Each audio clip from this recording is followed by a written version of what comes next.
Paching, paching, paching. Money. Finally, it's time. Let's speak about business models. First of all, I'm not an expert. I didn't study economics. I studied software engineering, so please take everything I say with a grain of salt. Everything I learned was mostly by experience, books, TED Talks, and speaking with friends that are much more knowledgeable than I am. With Changeit, I try to make money, or that's basically my goal is to make money from the start. I will try to avoid to raise money because I feel that by raising money and bringing down investors, if they do not see eye to eye to the companies or the app's values, they can somehow compromise them by, breathing down your neck and asking for their money back at all costs. So I immediately from the start started to think, okay, how can I conjugate the mission of the product with a sustainable business model?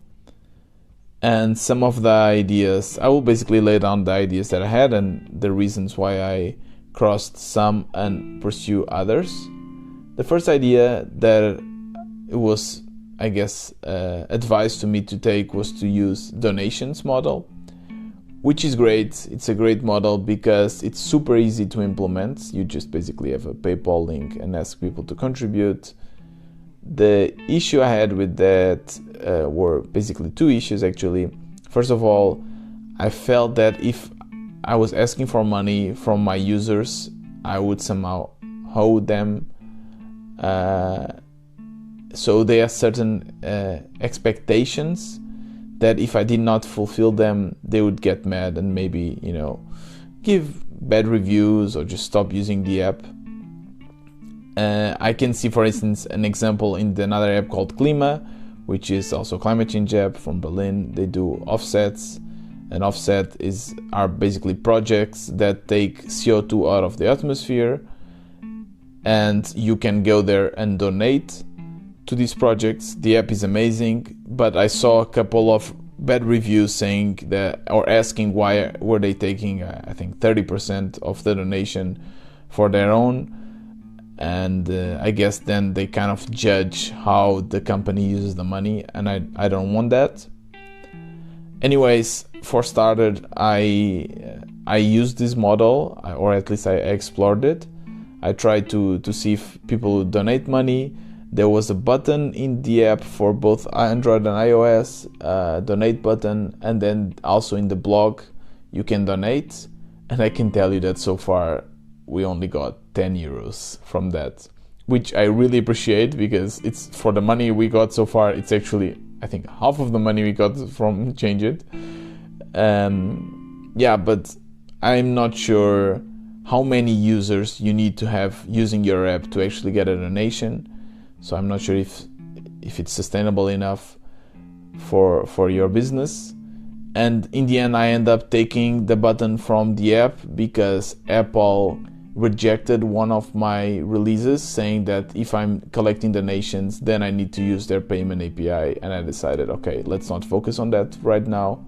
I might go back to this model in the future, but of course explaining that this donation is going to be used just for the app, and to just give a little bit of freedom. Some other ideas that we had were premium features. So basically you can use the app for free, but then if you want to use certain premium features, you need to pay.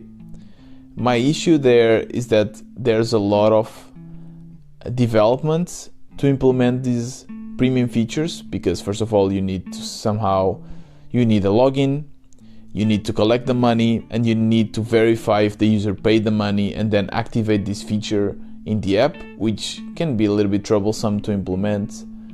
And then you need to figure out which features users want to pay for. And to be honest, I'm in a position where I don't even know which features users want for free. So I had some ideas, maybe some way for users to control better their goals and to give a more dedicated guidelines on how the users can reach their goals, but I still didn't have any proper way to verify if these ideas would work out, and the investment I would need to put in terms of time just, I think, in my opinion, didn't compensate the results for now. Maybe in the future, or especially with a bigger team, this would make sense.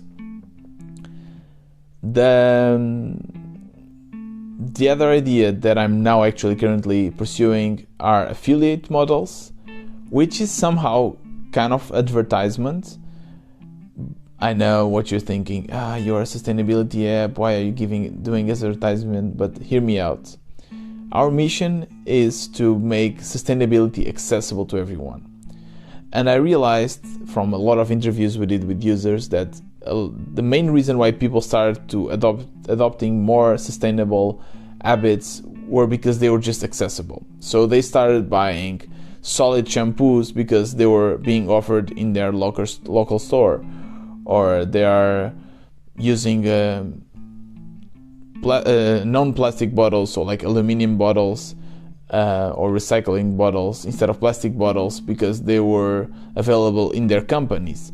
So this means that by making these products, these sustainable products and brands accessible to people, we're actually incentivizing people to, instead of buying non-sustainable ones, to buy more sustainable products, and supporting companies that have a more sustainable and green mindset.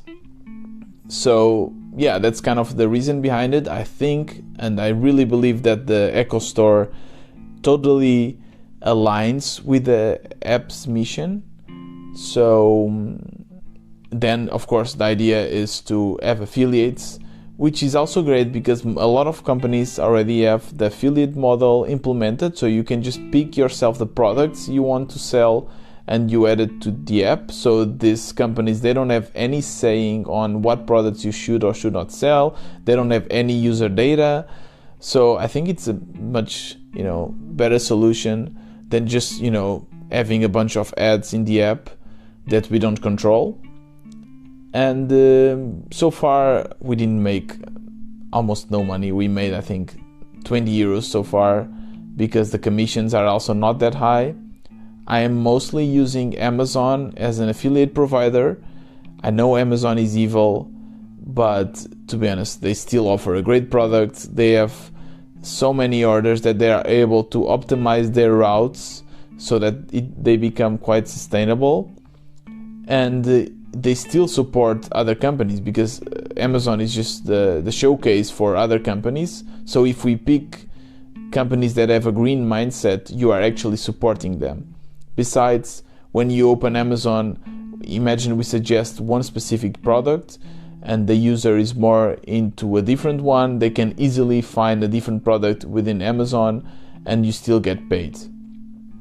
I'm also focusing on other affiliate partnerships, for instance with Fiverr, to support maybe some kind of different gifts. Let's say you want to, instead of buying something, you want to make something for your girlfriend or your family member, then you can use Fiverr, some Udemy also for some courses. So I think I really like the idea and I find it quite useful for myself, but so far we are still not making enough money to validate the business model. I don't know how many users I actually need to have in the app and for how long do they need to stay in the app so that they would actually buy something. So that's basically what I'm trying to figure out at the moment. Some other ideas for business models that I still did not pursue are, I don't know, maybe sponsorships. There are some apps, some climate change apps that offer the app for free, but then they sell some kind of special license to companies. So you can create a group within your company, like a work group within your company, to somehow transform the company into a more green and sustainable company. And there your company would pay the app. I think that's probably a great business model too. But I would need to explore it further to understand how we could implement this within Changeit. Yeah, so basically that's it. This is a quite long episode, almost 10 minutes, but that's what I will be focusing right now. mostly trying to see if I can validate my affiliate business model and figure out if people want to buy it or not, the products. And if it doesn't work, I'll just have to shift it towards a different one and see what works. Yeah, that's it from me today. See you tomorrow.